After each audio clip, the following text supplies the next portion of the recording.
Welcome to Chat B2B, the podcast that gives you a front row seat to AI and B2B marketing. I'm your host, Andrew Rao, co-CEO of Intercept, and today's guest is Catherine Richards. She's the founder of Xpera Consulting, and she's got a long background in creative and content strategy at leading global organizations like Adobe, Dell, VMware. And in our discussion, we talk about how creative work is evolving in the AI era, how it's less about outputs, more about taste and judgment, and what we can explore what she calls outcome squads, which is a new framework for hyper collaboration within enterprises. So if you like what you hear, don't forget to hit follow or subscribe wherever you get your podcasts. All right, this is Chat B2B. Let's get into it.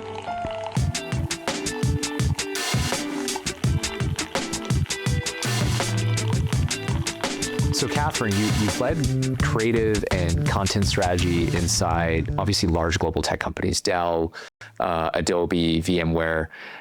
How have you seen creative work evolve in this new era, this AI era?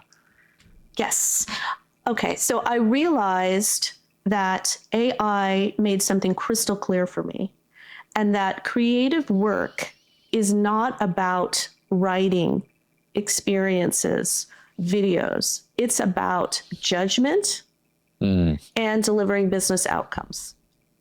And so in a world where at least 80% of pattern work, for sure, is going to be automated, creativity is going to be even more important in terms of the judgment. And I have lots of ideas about how creative work, creative teams get structured. And I've also lived it even before AI came into it.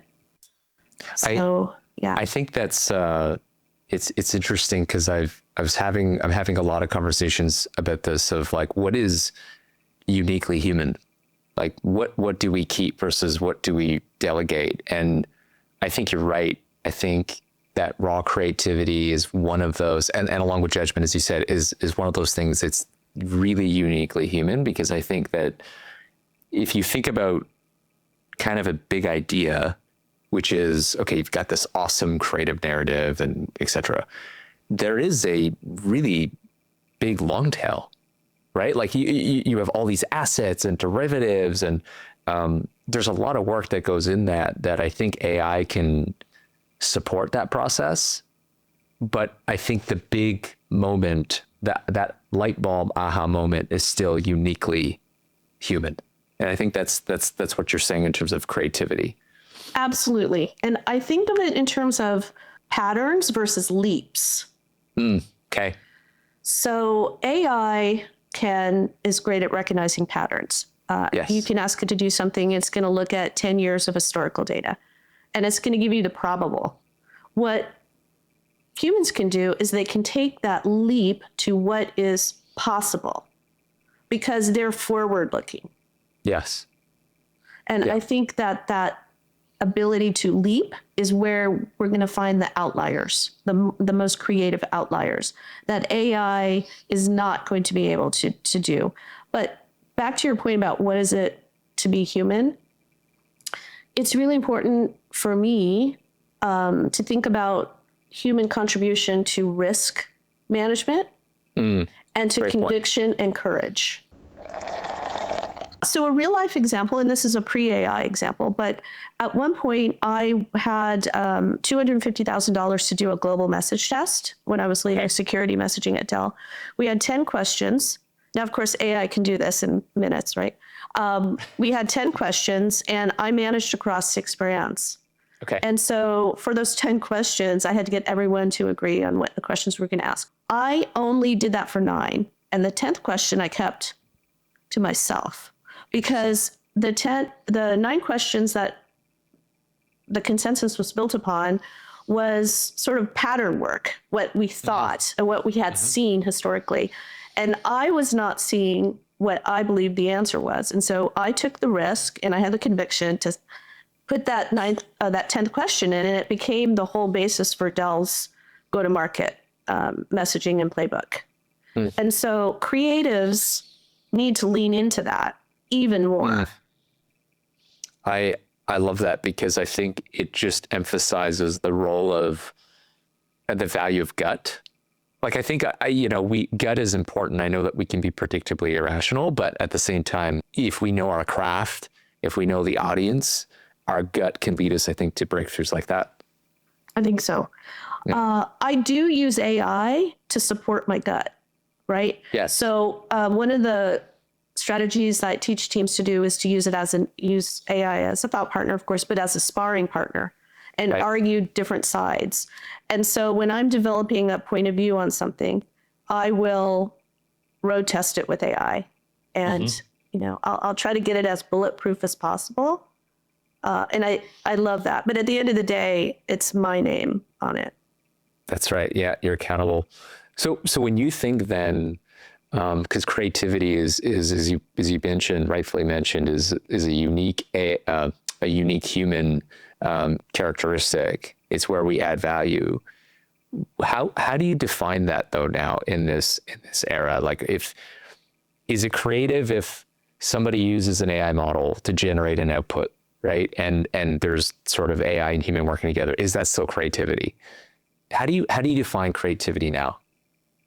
Well, I go back to the idea of leaps and what's not in the data, the spaces between the data, and back to this idea of finding the outlier, I guess, that your competitor is not going to have and may find it, Right. but may not have the conviction to go for it or the risk appetite. And risk is a whole thing that we can talk about. It kind of leads me to thinking about creativity and originality. Mm-hmm. I think that credibility is the new originality, basically. Interesting. I don't think we're going to beat, in the age of AI, we're not going to beat sameness or flatness. Right.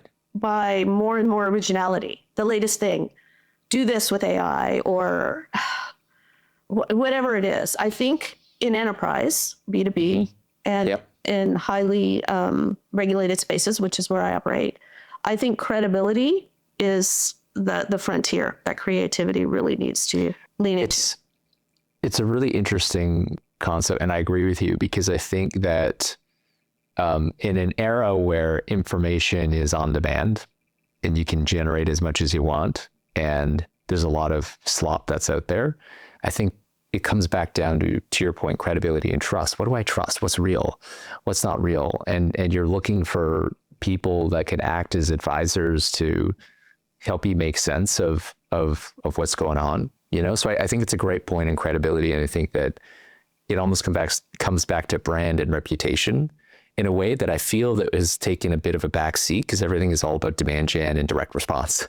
It's like what can it deliver for me? And I think in some ways we need to get back to brand, and how do we show up as a credible partner? Well, I love talking about brand because I always said when I was at VMware, if they fired me, it would be because I made brand mad. Because I really believe in interpretation of brand. Mm-hmm. And that will make a lot of people annoyed. I get it. But it does go directly to credibility. So the people who are the builders of the product, the service, they know what's what. They have the most credibility. They have the expertise. And oftentimes in the traditional way of doing things, that uniqueness, those edge cases were somehow watered down by brand standards. Yeah. And so I think it takes a really highly creative, open-minded leader and person to allow that sort of jazz riff on brand. I think we need more of that, because I will tell you that I see the same thing where I find that people are playing not to lose versus playing to win.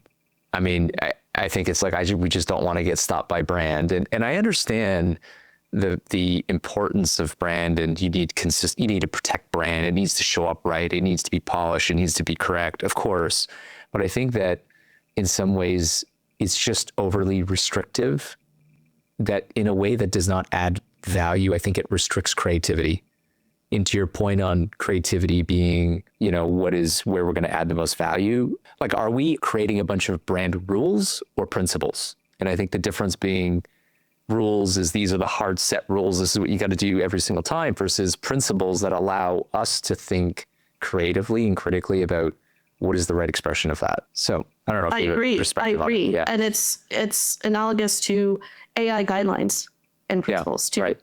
Yeah. There are non-negotiables, and then there are negotiables. Exactly. In the right hands, of course. But I'll take that idea further because I've given a lot of thought to structure Okay. and sort of how to operationalize this. And I had a head start because this is what I focused on when I was on the VMware Marketing AI Council.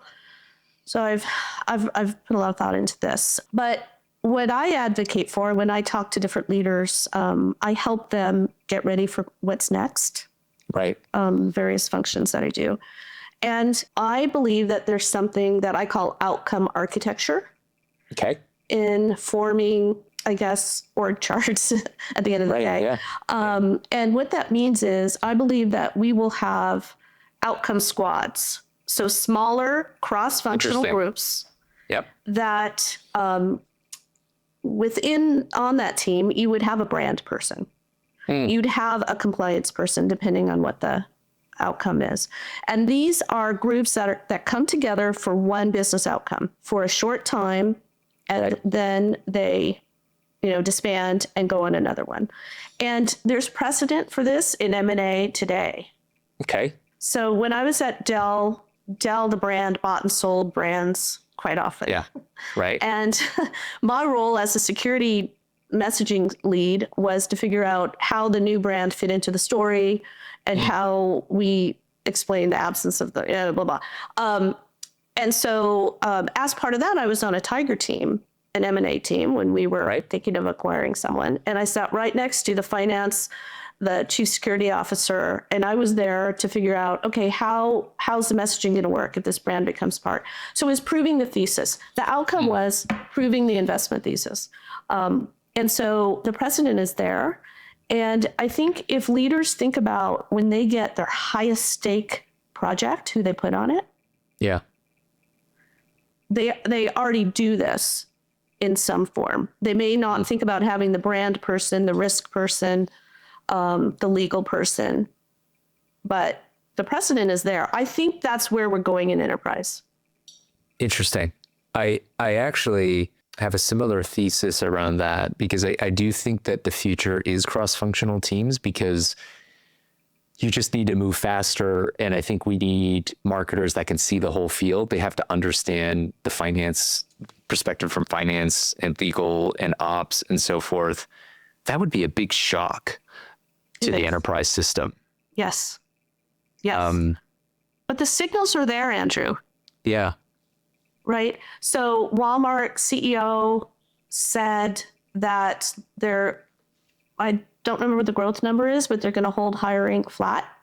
Yes.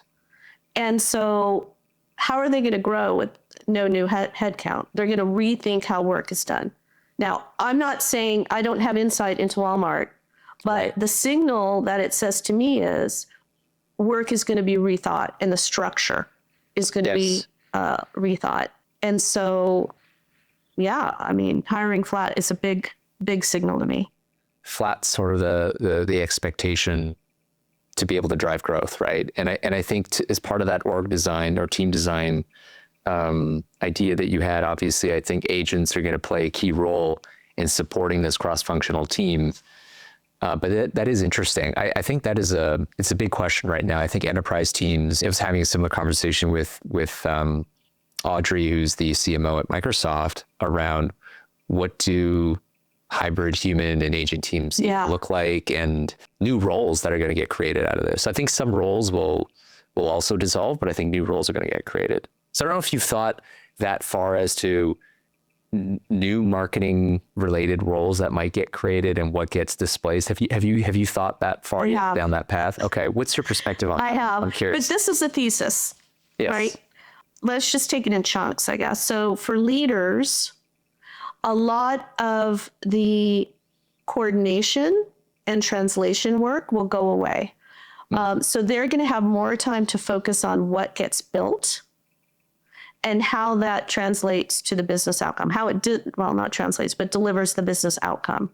Right. And so in some way, the reason that they are in the high position they are is they can see around corners and they have a strategic mindset, but that gets diminished sometimes because there's so much coordination. So leaders are going to have a more strategic impact on the business. And the flip side is they're going to be responsible for it. Middle level folks are not going to manage capacity. They're going to manage curation. So the right talent, the right cross-functional expertise that needs to be into a particular, what I call an outcome squad. And then entry level, that is where I think they don't have the legacy, we've always done it like that mindset. Agreed. So they're the velocity champions. They are, from day one, going to make things run really fast and automate friction out of that. While though, they're working on their domain expertise, because back to that is really the gold of any company or organization going after adding value to the customer or the patient or client. I want to double click on the that velocity. I like the way you phrase that. It's funny because we as an organization, I don't know, the past decade or so, we haven't hired sort of interns, co-ops, that kind of thing, and sort of we kind of stopped that program a little while ago. And this year we've restarted it because, to your point, people coming in that are AI native, truly AI native, right, are coming in with that, not only that, how can AI do this as a first thought, but they're coming in with a beginner's mindset. And I think that if we are trying to create new value and do things differently, it's really hard to do that when you're surrounded by a bunch of experts, which are by design, sort of more that tunnel vision because they built expertise doing it a specific way. So I do think, as much as there's rhetoric around, new grads are having a hard time finding jobs, which I think they are, and I think a lot of that some of these early stage career positions are going away, I'm actually very bullish on that. So I agree with you. I think that velocity segment, super powerful. And they're excited to do it. So I had the opportunity to speak at the AMA, American Marketing Association Collegiate Conference, on a panel. And the students who attended, I mean, they're so eager, and they want to get in there. They want to get hired. I'm also a mentor for a couple of folks.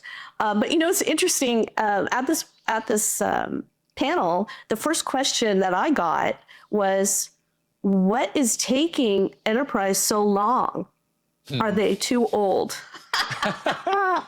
Which cracked me up, and I said, hey, I get it from your perspective. And it's not that. It's because, and this was my answer, time, it's about time and priority. And time is a leader's most precious resource. But that was in April, and I would have a different answer now, probably. I might not give as much leeway to the leaders, honestly.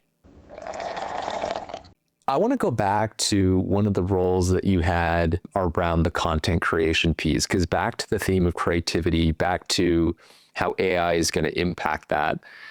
I mean, when you are there, I mean, you're crafting these highly strategic messaging and positioning assets, understanding how, like, really the hero content that's going to get amplified out in the market. And you get these AI tools that's going to do some of that work or support some of that workflow. In that moment, how did that impact the way that you thought about your own craft as a content strategist, as a writer? How did you react to that? The minute that I got a license, an early license, a beta license to Jasper and Writer, right, I literally used it 7 days a week. In fact, when they looked at the dashboard for usage, like, what is going, did you leave it on? Like, What's going on? I've never looked back because I always saw it as a creative thought partner. Interesting. Yeah. And so I just dig it for that, for that. But at the same time, because I come from a cybersecurity background and regulation, Yeah. I trust myself to know how far to push it. Yeah. So there's that risk calculation that is truly human. And gosh, I don't want to take us on a tangent because I have another point on this, but I do find that in organizations, highly creative people feel blocked because they haven't been given permission. Yeah, I agree. So that's a leadership point to, give your team permission. But I don't know if this goes exactly to your question, but when I was creating content as well as leading content strategy at Adobe for their enterprise, Creative Cloud for enterprise across all the channels, my job was to deliver a business outcome. And I think creativity, proximity to the business outcome is absolutely what's going to happen. And so I use creativity to deliver it, but I had to make adoption, consumption, and renewal. So, you because you had that expertise, you felt confident, it sounds like, of being able to push the tools to the max, but you knew exactly where it was going to fall short, or you knew exactly like to me, that comes down to taste, which is like you had taste. Well, I think that this era that we're going to be in, where content on demand, everything on demand, right? Unlimited buckets of content, you have to have the ability to identify what is good and what is not, right? And I think that comes from having the taste, and taste comes from experience.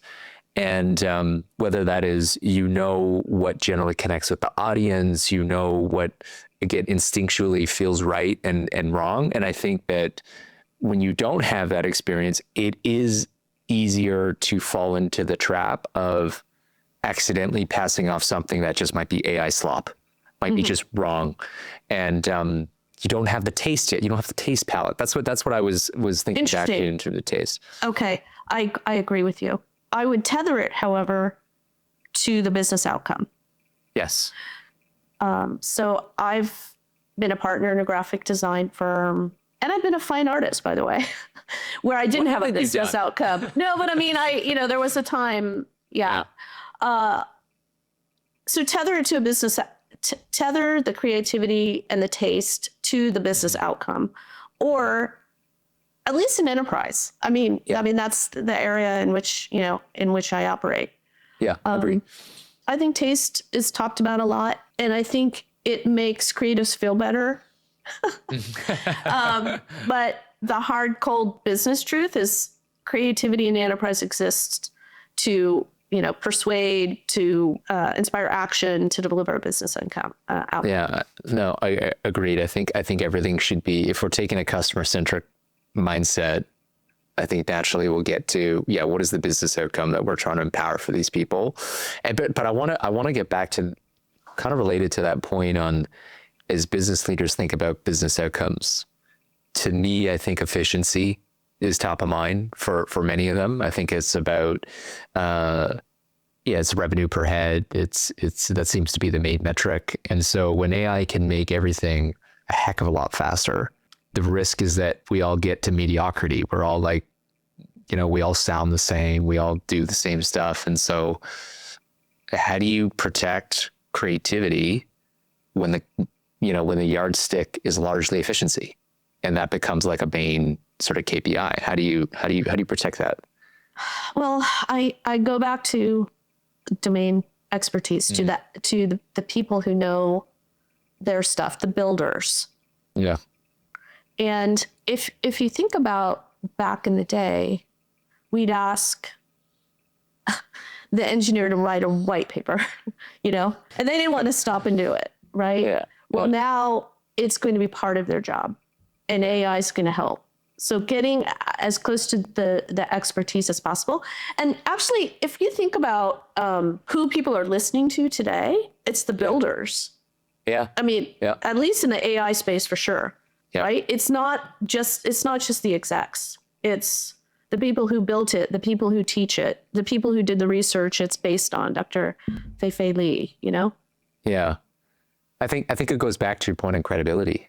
I mean, it's they're the most credible ones. If they're the ones building the solutions, they're the raw source of truth, right? Yeah. So let's let them shine. Let's equip our experts and empower them to be brand advocates. I actually created a DEI program at VMware because I was really frustrated that the practitioners were, you know, they would get asked to step onto the main stage, but then hesitate because they didn't have the professional services and they didn't have permission. And so I created this program where we give that to experts to be able to do that, not just the executive ranks. And I was coming at it from diversifying the bench at that time. Because in enterprise, at least where I was, it was a lot of the same folks were asked to speak. And I was advocating for, wow, we have so many more people. Like, right. I agree with you. Maybe I can pick up on that experience at VMware, and you touched a little bit on, you had helped sort of launch the Marketing AI Council. I hear different perspectives on AI councils.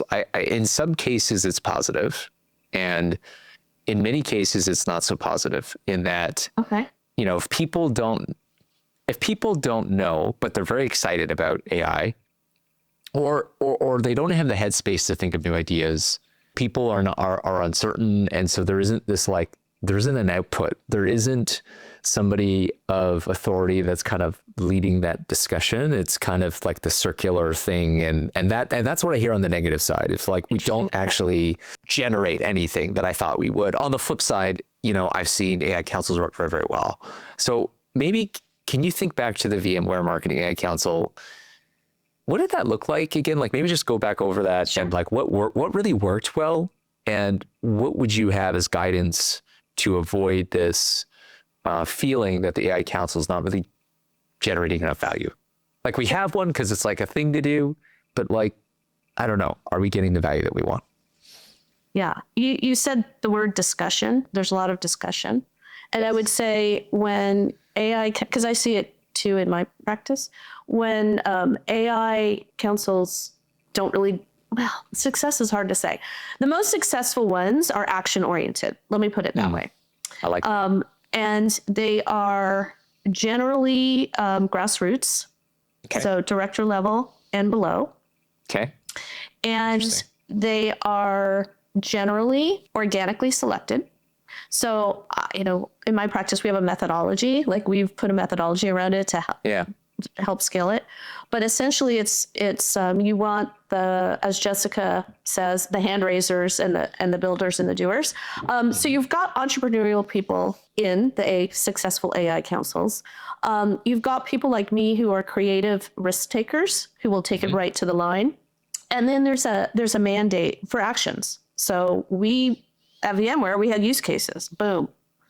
An advertising use case, a partner marketing use case, a content marketing use case. And we just really went deep on those. The other thing that I think it needs to be part of the council it has to be a safe space. So fair. Yeah. People are vulnerable. Every single leader I talk to says, I'm behind. No, you're not. Because everybody perceives that everybody else is way ahead. Right? Yeah. And so if you create within your council the safe space where you can say, what is an agent? Or and you have all different maturity levels. And so at VMware, we had a Slack channel and it was like 24/7. Wake up in the middle of the night.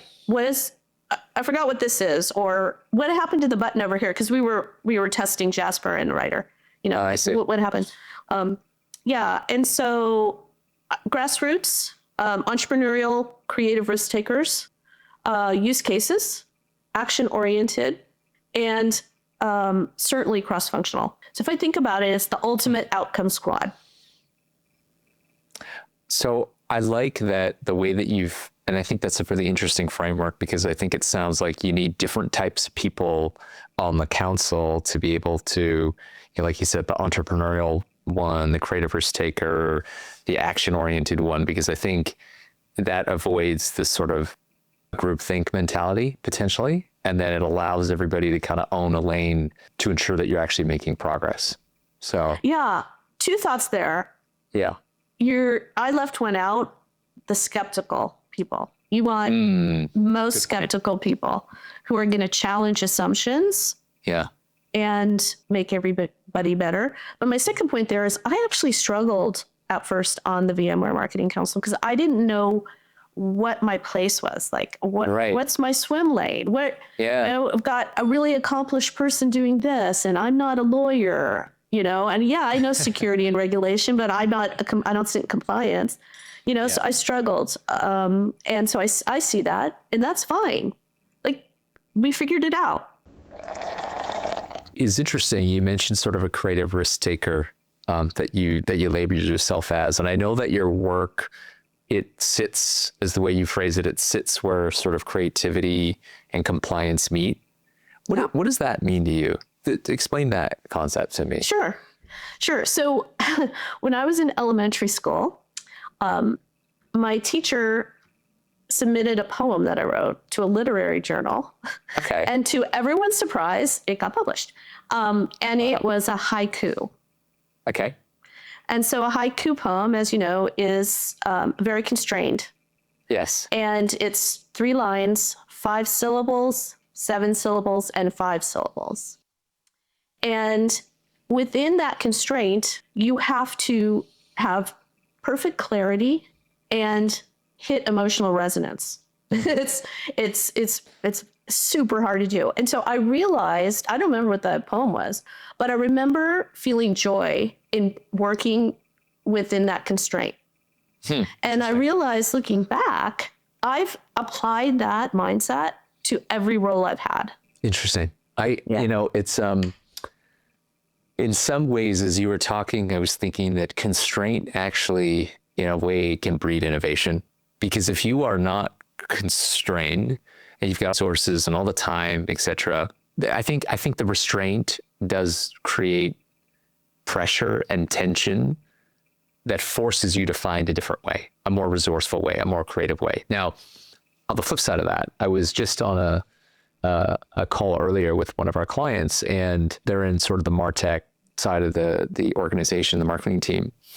And what we talked about was this sort of tension between creativity and innovation and legal.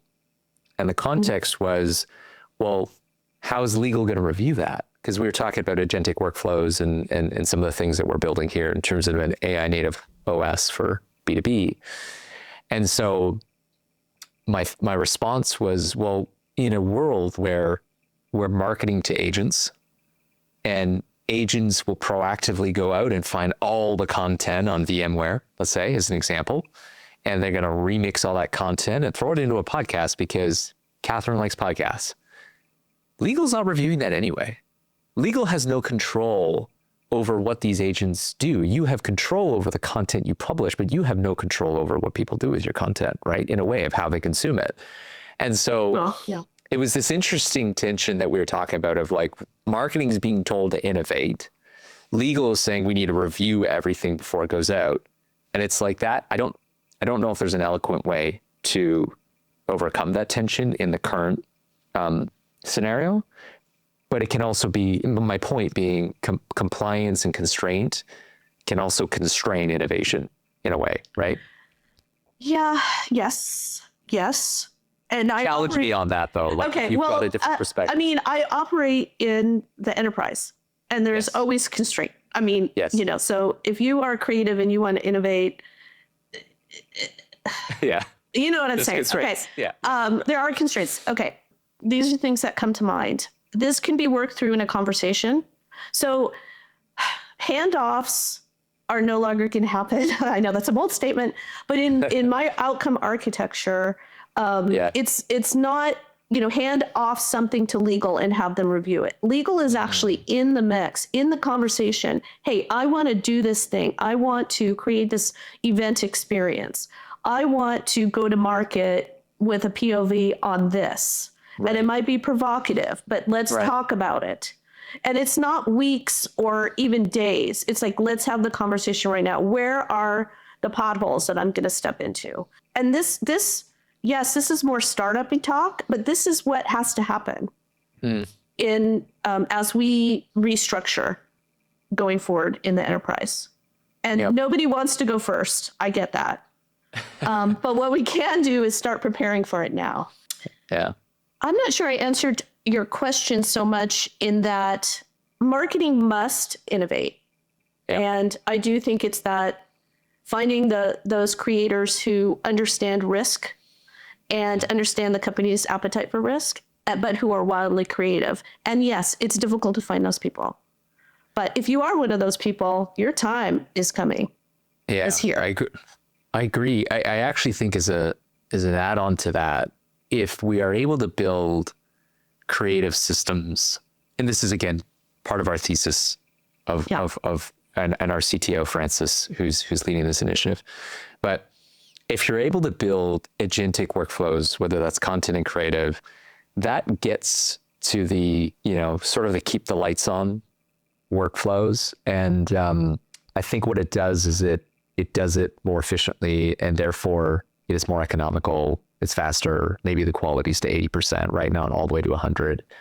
But that frees up the teams to focus on the innovative stuff that we're equally helping them as like an innovation partner. But I think that something has to give, because we're asked to do more with less. Everybody, I mean, I hate that saying, but it's do more with less. It gets to a point where how much more with how much less, without changing the org structure, without changing permissions to be able to do things differently, without having to rethink compliance and constraints. Things have to change, otherwise it just doesn't fit. I agree, but it doesn't have to all be blown up and deconstructed. Yeah, like we can be working towards this within the constraints that we have, but we have to have courage and conviction to do it. And so far in the enterprise, I haven't seen any leader who's willing to actually be the first to do it. But when someone does, others will follow, because it's a kind of a bottleneck right now. But when you were talking about agents, talking to agents, I've actually rethought the trust hierarchy for enterprise. Okay. Yeah. And it's really going to change, with agents, like you saying, agents talking to agents. And then to your point, when you were talking to Audrey about critical thinking, it all kind of, figures into that. Love to talk to you about that maybe another time. But I do think that is part of a guideline that can help us as we restructure. Yeah.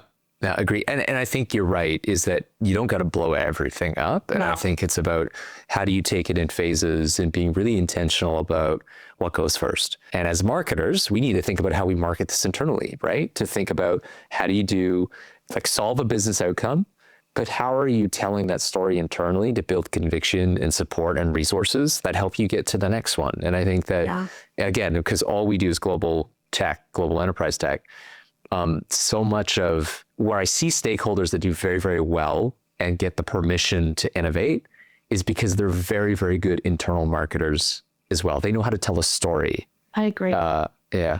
I agree. And I think what Jessica did with the Marketing AI Council was really smart. And she was able to get the executive sponsor and sell it. And the outcomes of our use cases sold it too. But I agree. I had to sell GDPR across 7 brands, 99 articles of GDPR. I get every GM, who said, we do that. And so we narrowed it down to 6 under my watch. 6 where we played credibly. And that was one big diplomatic consensus building. So I agree. When you think back then to the work that you do and your connection to creative work, because again, you've done a lot of these strategic messaging assets, you've oversaw a lot of this creative work output. What is an unlock that AI can bring or will be bringing soon that you think we haven't seen yet? Or maybe we've seen it, we just haven't done enough of it. What do you think is that big unlock? I'm going to sound repetitive, but this idea around domain expertise, but I'll put a different spin on it. AI makes the distance from the expertise really expensive because decisions under pressure without all the context take longer.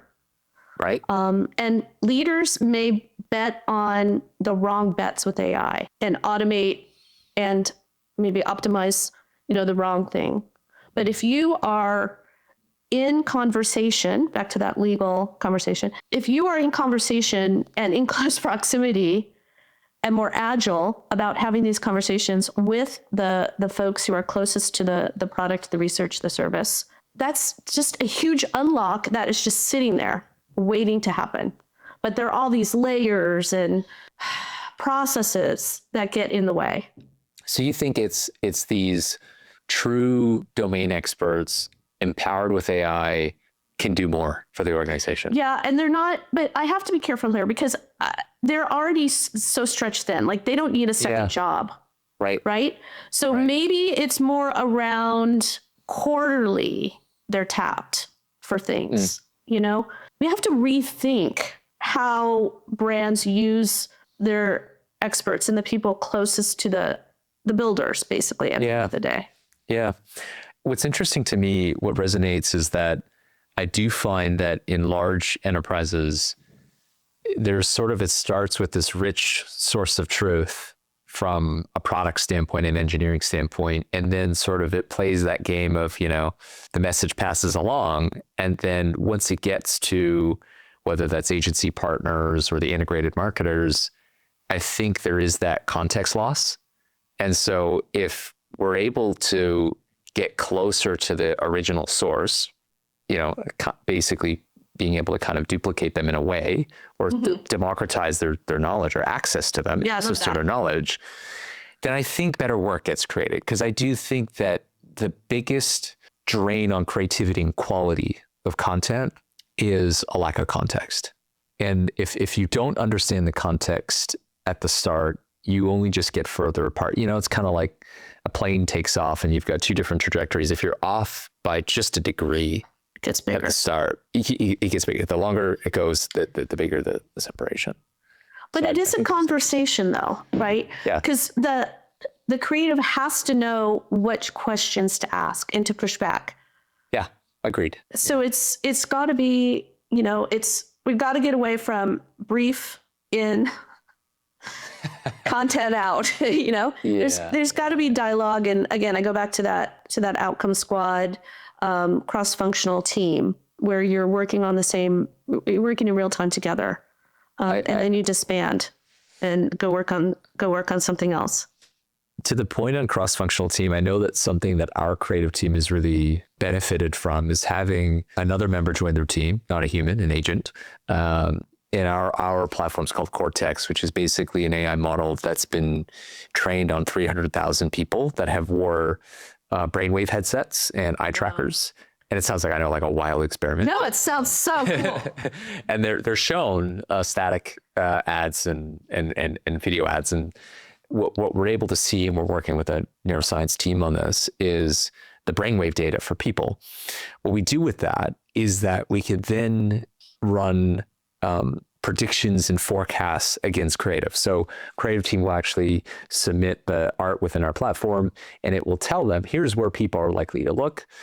Here's where people are likely to have cognitive overload. They don't understand it. Here's what's going to be recallable. Here's what drives positive association. And I think that creative sparring with that, I will call it a colleague, even though it's an AI, an AI colleague, is almost like having a data science team member, a data scientist, beyond this, what you would call an outcome team, right? And it is cross-functional because it is purely a data science persona that is sparring with our creative team, and it's translated into better creative. And we're not having to A/B test as much.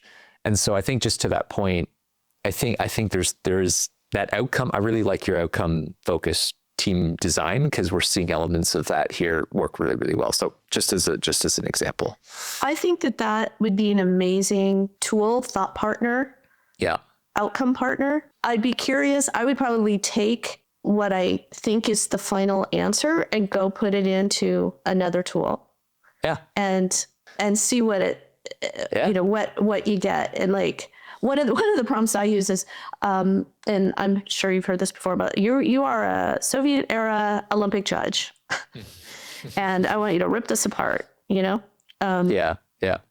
So I love that. I think, well, that's the future, Andrew. Yeah. You're already there. Yeah. Yeah. One element. And then the other side of this is that, well, if it becomes more about agents, then that renders potentially Cortex obsolete. But for now, and I think humans are still always going to be part of it. So, well, back to my trust hierarchy. Humans are still at the top of mine. Agents are at the bottom. Too. Yeah. No, I agree. I'll ask you one last question before we go.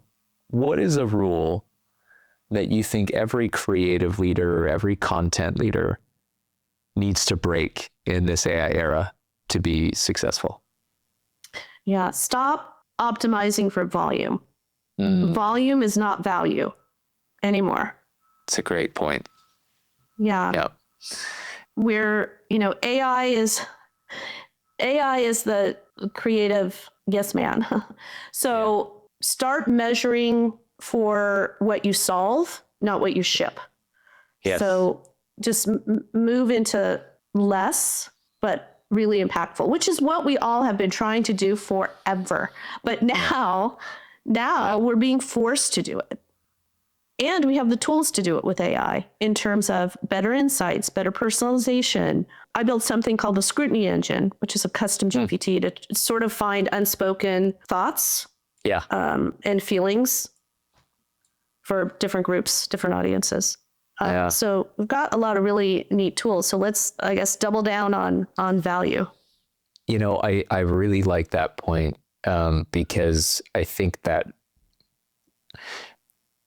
volume was something we could always measure, right? And so somebody says, well, I produced 100 pieces. It's like, oh, well, that's great. I mean, but now I think in the era, we're doing a lot around sort of geo performance optimization and analysis. And what we're learning is that really it's not a volume game. It's really a content quality game.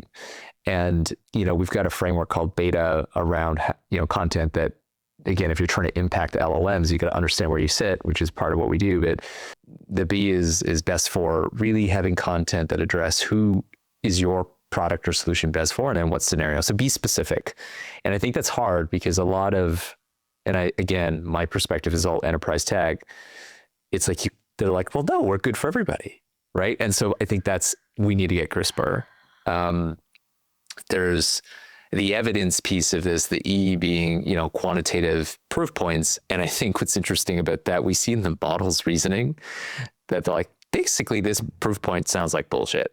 This is like way too unrealistic. And it's like believability becomes, so the models, you're not tricking people and you're not tricking the models, right? And then the last two is just trade-offs and answerability. And the trade-offs is actually, where are you not good at? Or where are you not the best at? Where should the customer consider alternatives? Because if you don't take control of that comparative narrative, the model will. Right. But that's not a volume thing. I think beta is about value, to your point. Yeah. Really making good content, because that's what the models will value. So it's not just, so I just really liked how you articulated that value, not volume. Thank you. Yeah. And what is good, right? Yeah. What is good? A good to human and a good to an agent is different. Yes, it is. Right. And that's why it's about, I think, the dual content tracks, right? Is like, what content are you getting out there to people versus what is optimized for the LLMs as well and agents. So maybe that's a new role. Maybe there's an agent content strategist. Yeah. There you go. You were creating jobs. Your point earlier. Yeah. Well, let's add that to the outcome committee. Well, Catherine, first of all, thank you for spending time with us. Love the perspective, and you just coming from a standpoint of right in there, rolling up your sleeves, doing the content and the creative, and then obviously consulting executives within the enterprise space. Lots of like telescoping of perspectives. Really enjoyed it. Really great perspective. So thank you. Well, Andrew, I love talking with you, and I love that you are so open-minded. And when I say, what comes next? You're like, let's talk about it. Yeah, exactly. Let's figure it Yeah. out. Yeah. Awesome. Thanks, Catherine. Thank you.